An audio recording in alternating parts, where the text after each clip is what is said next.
se organiza. Hablar de la CTA, ¿no?, es un tema inabarcable.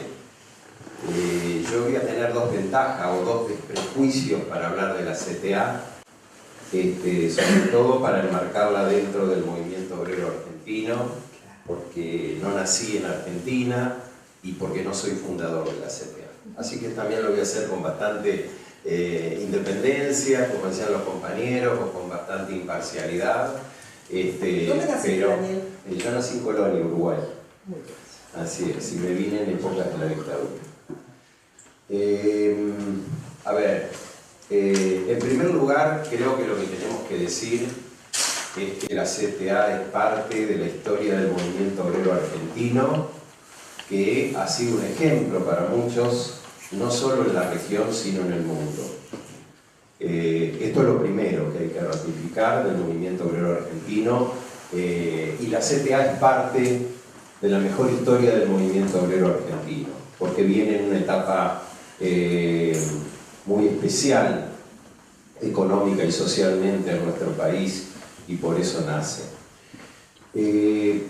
Pero me voy a tomar dos palabras antes, es decir, si bien ya muchos compañeros acá conocen parte de la historia, pero nada más que los títulos, es decir, el movimiento obrero argentino nació allá por mediados del siglo XIX, fines del siglo XIX, principios del siglo XX, con las migraciones europeas, con la llegada de los anarquistas, los socialistas, los comunistas, es cuando empieza a fortalecerse y va a consolidarse después del 45, alrededor de mediados del siglo XX. Allí es donde se va a consolidar un movimiento sindical muy fuerte, en épocas de que había un gobierno, digamos, que dictaba leyes para los trabajadores. Yo soy gastronómico, yo llegué a cobrar el 24% del laudo gastronómico, que era un porcentaje sobre las ventas, y eso es un decreto del presidente de entonces, Juan Domingo Perón. Por supuesto que toda esa consolidación del movimiento obrero se va a ver gratificada con ese reparto de la riqueza en ese entonces entre el 50 y 50 entre el capital y trabajo. Cuando estamos hablando de las organizaciones obreras, estamos hablando siempre del enfrentamiento capital-trabajo. Allí se llega a una distribución de 50 y 50, esto el poder no lo tolera, no lo deja pasar, siempre se recurre a la violencia y a la fuerza desde la derecha, y viene la dictadura del 55. Esa dictadura, ¿cómo va a afectar en el movimiento obrero? Fundamentalmente va a arrasar con las cúpulas sindicales. Sin embargo, esto no detuvo la lucha obrera en la Argentina, no detuvo el progreso de los derechos, porque el movimiento obrero siguió en las bases, siguió desarrollándose en los lugares de trabajo, en los delegados, en los activistas, en los militantes, y así tiene una etapa quizás, y creo que desde allí está un poco el origen de los principios de la central, hacia fines de la década del 60, con la CGT de los argentinos. Creo que tiene los mejores principios, con Agustín Tosco, con Raimundo Ongaro, con Rodolfo Walsh, y ya en el 70, y debido a esa fuerza, ya volvemos a tener una distribución de la riqueza de 50 y 50 entre el capital y trabajo. Pero eso lo registra el poder, y entonces ya en la dictadura del 76 va a venir por los delegados, por los activistas, por los militantes, por los cuadros intermedios del movimiento sindical, que fueron los que hicieron posible la continuidad de ese desarrollo y de esa disputa. Y las cúpulas sindicales van a hacer lo que han hecho muchas veces, que es terminar ayornándose, protegiéndose, o dejándose cooptar por el poder para sostenerse en sus lugares. Tal es así que todavía hoy a tantos años de la dictadura, hay dirigentes de entonces que presiden las organizaciones obreras en la Argentina. Y esto tendrá que ver con el modelo sindical corporativo, antidemocrático, que después veremos. ¿Qué pasaba en el mundo? Me parece que es importante también un párrafo antes de entrar en la CTA. Ya estábamos en la década de los 80, una ofensiva muy fuerte del neoliberalismo a nivel mundial. Recordemos los gobiernos de Margaret Thatcher en Inglaterra, de Ronald Reagan en Estados Unidos, que realmente fueron gobiernos instalados con esa ideología para cambiar las relaciones del trabajo por mucho tiempo.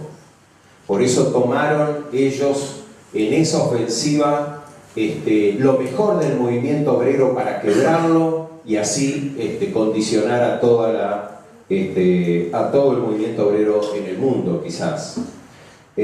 Margaret Thatcher con los mineros en Inglaterra, Ronald Reagan con los controladores aéreos, y también algo de eso vamos a recordar por acá. También hubo alguien que tomaba estas iniciativas. Ustedes recordarán aquella frase de un presidente que decía: ramal que para, ramal que cierra.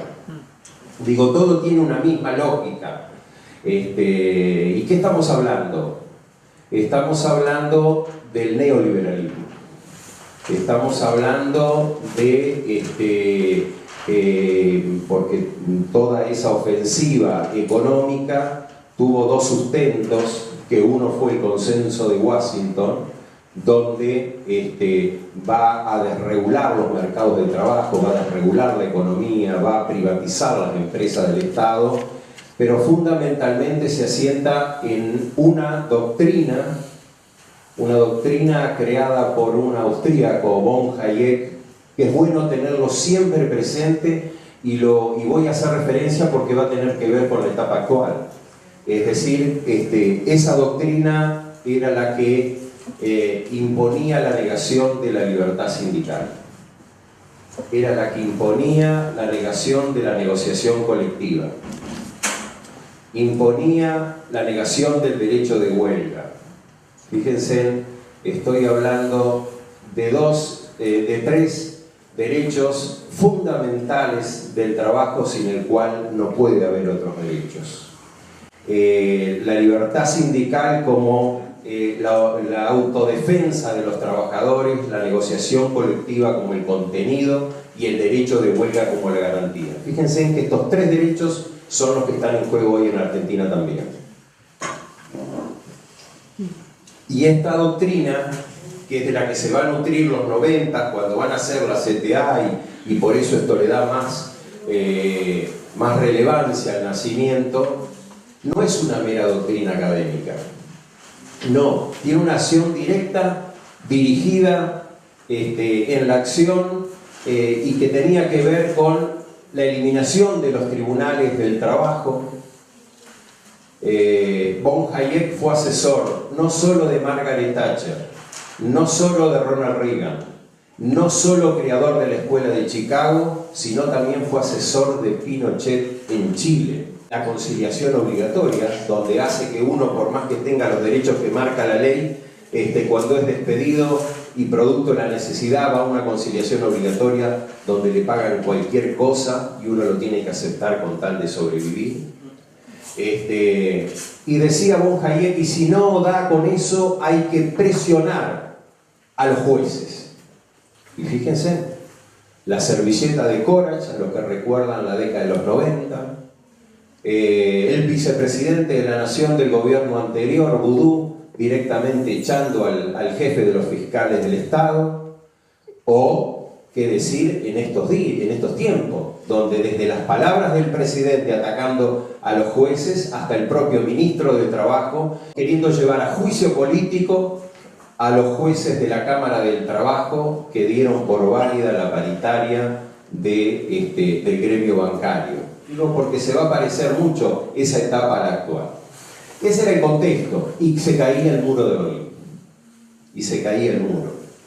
Entonces, El capitalismo perdía su enemigo ideológico y entonces se abalanzaba hacia los trabajadores. Que dejamos de ser los generadores de riqueza para pasar a ser, ante cada lucha y ante cada pelea por nuestros derechos, verdaderos delincuentes sociales. Y allí viene el gobierno del 89. Yo antes del gobierno del 89, y ya llegando, pero ya metiéndome en la legislación, en algunas cosas que me marcaba Mónica, la personería, la inscripción gremial, quiero recordar que la Ley de Asociaciones Sindicales Argentina, la 23.551, es de 1988. Que no hubiera sido posible, si bien el gobierno es de Alfonsín, pero ya en un Alfonsín absolutamente debilitado, en el marco de un acuerdo del grupo de los 15, Triaca, los Barrio Nuevo, los Cavalieri, todavía persisten, y si no están los hijos. El grupo de los 15 y los grupos económicos. ¿Qué hace la 23.551? Y yo digo, es la ley previa y necesaria para dominar a la clase trabajadora, y que hicieron lo que hicieron durante la década de los 90. Esa ley le da el monopolio absoluto de la representación a las organizaciones existentes con personería gremial, y le quitaba todos los derechos a cualquier trabajador que se fuera a organizar por afuera. Garantizado eso, modifican la democracia interna, por no decir concretamente, eliminaron la democracia interna dentro de sus estatutos, y entonces garantizado que adentro no pueden cambiar esas condiciones y que por afuera no tienen derechos para organizarse, empiezan a hacer el traspaso de todo el patrimonio de la clase trabajadora en derechos, en conquistas económicas, al capital financiero. Esto fue lo que fue la flexibilización laboral, lo que fue las RT, lo que fue las FJP. Algunas de estas cosas, o todas estas cosas, hoy vuelven a estar en el tapete, y por eso es muy importante tenerlo presente. En ese marco, entonces, es cuando surge la CTA. Mejor dicho, ¿qué hizo la CGT? Porque era la organización a la que pertenecíamos todos. Yo fui congresal de la CGT en Gastronómicos. La CGT dice que como hay un gobierno peronista, no le va a poner palos en la rueda, digamos, esa frase de la CGT, y muy bien, y veamos algunas palabras del presidente actual, palos en la rueda, como no le vamos a poner palos en la rueda por ser ese tipo de gobierno, y vamos a ser la garantía de sus políticas. Cambió el eje de lo que era el sindicalismo, las luchas obreras venían desde abajo, exigían al sindicato, el sindicato exigía a las patronales, y se consolidaban derechos. Acá lo que nos propone la CGT es que nos vamos a adaptar a las políticas neoliberales, y esto es lo que vamos a firmar en contra de los trabajadores. Y allí sí, ¿y qué hubiera sido de nosotros? Y yo, como les decía, de la actividad privada, si no hubiera surgido la CTA como un acto de rebeldía, como un acto de liberación para nuestra clase. No nos estábamos dando cuenta que no éramos libres, que nos estaban acorralando, que estaban entregando nuestros derechos y nuestras conquistas, y allí es cuando entonces un grupo de compañeros allá en Bursaco justamente pone los cimientos de nuestra CTA. Creo que el hecho fundamental es, y porque era el tema de fondo que estaba recién aquí, es sin subordinación al poder político y económico de entonces, la autonomía. Esto es lo que va a diferenciar en principio profundamente a la CTA con la CGT. Una CGT que delega en el PJ las iniciativas políticas de los trabajadores. Entonces, surge la CTA también como un modelo sindical diferente, no solo en cuanto a la autonomía de clase, que así la deja expresada desde el inicio, sino como una nueva forma de organización de la clase trabajadora. La CGT es una coordinadora de sindicatos y la CTA es una central de trabajadores. Esta es la gran diferencia, y por eso además tiene la afiliación directa de los trabajadores y la elección directa de sus autoridades. Algo que, por lo que se estaba diciendo acá, muchos no se han bancado. La elección directa de sus autoridades, que cuando pierden van a pedirle a papá que les dé algún papelito para continuar rompiendo lo que son los principios de la libertad y la democracia sindical. Me quedaría decir dos cosas previas antes de entrar de lleno en el núcleo de la cuestión, que tienen que ver si esto que hizo la CTA, esto que yo le llamo un acto de rebeldía y de liberación para nuestra clase, legalmente es correcto. Y eso tiene que ver con un principio fundamental que es la libertad sindical, contemplada en el convenio 87 de la Organización Internacional del Trabajo, un convenio de 1948, que es ley para todos los países que integren la Organización Internacional del Trabajo. Ustedes saben que ese es el Parlamento del mundo, digamos, es el único órgano de Naciones Unidas, tripartito, donde los trabajadores tenemos voz y voto. ¿Y qué dice este convenio? Que es donde está establecida la libertad sindical.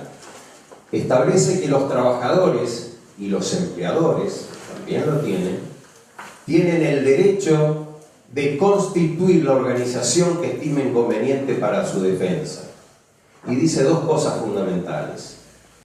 Dice que los trabajadores tienen, sin ninguna distinción, todos los trabajadores, sin ninguna distinción y sin autorización previa, lo remarco, porque no tiene por qué intervenir el Estado cuando los trabajadores se organizan. Cuando se organiza el capital, el Estado no se mete.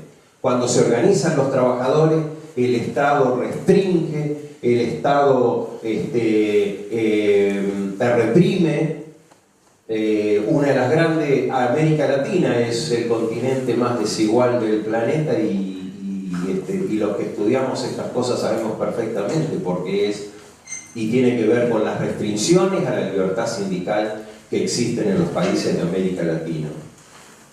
Por lo tanto, entonces es ese principio que toman nuestros dirigentes, que hoy tiene rango constitucional en nuestra Constitución, y por eso deciden organizarse, rompiendo el modelo sindical del unicato que establecía la CGT o que establecen los sindicatos con personería gremial, y avanzamos entonces a la pluralidad sindical.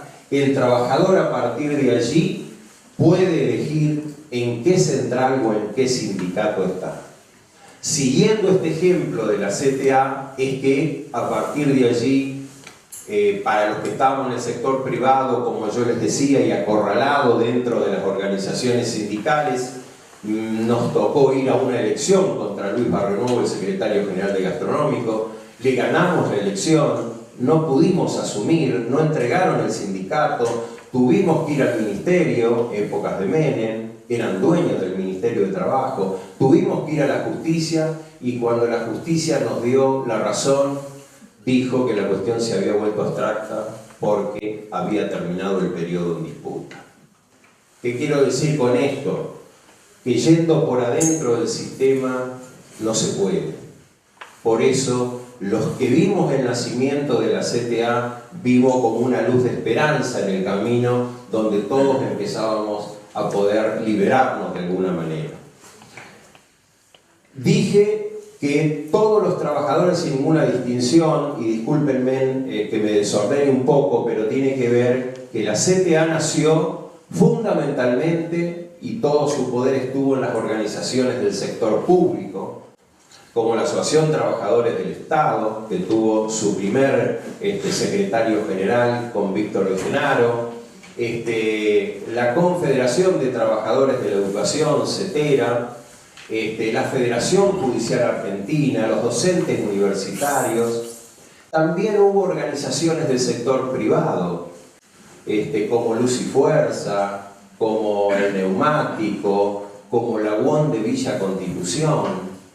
Y para que tengamos en cuenta, fíjense que en esa época, como nunca había existido otra cosa, irse de la CGT era como irse al abismo, era como irse al fin del mundo, era como caerse del planeta. Prácticamente, fíjense, la valentía y la audacia de estos dirigentes, que como les decía, además previeron las consecuencias que iba a dejar ese modelo político y económico de la década de los 90.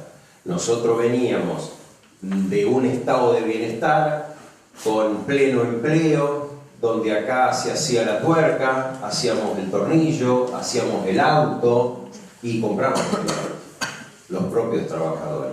Esa era la historia. ¿Qué va a pasar en los 90 con esas políticas, con este modelo sindical, con los trabajadores acorralados, con la flexibilización, con la entrega del patrimonio? Bueno, al final de esa década nos vamos a encontrar con que la distribución de la riqueza estaba más o menos en 80 y 20%.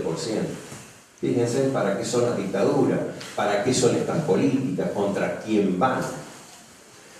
Ahora bien, entonces, digo, luego la CTA, ante esta profunda desocupación que empiezan a sufrir los trabajadores y demás, se extiende en el territorio. La pelea entre capital-trabajo no es una cuestión jurídica, no es una cuestión técnica, es una cuestión política, y nosotros, y la CTA lo ha dejado establecido en su estatuto, organiza al trabajador en el lugar que esté. Si está en la fábrica, en la fábrica, y si está en el territorio, lo organiza en el territorio. Y políticamente siempre será de oposición política al régimen capitalista que tengamos. Por lo tanto, va a organizar a los trabajadores en el territorio, y allí surgen las grandes organizaciones sociales de entonces.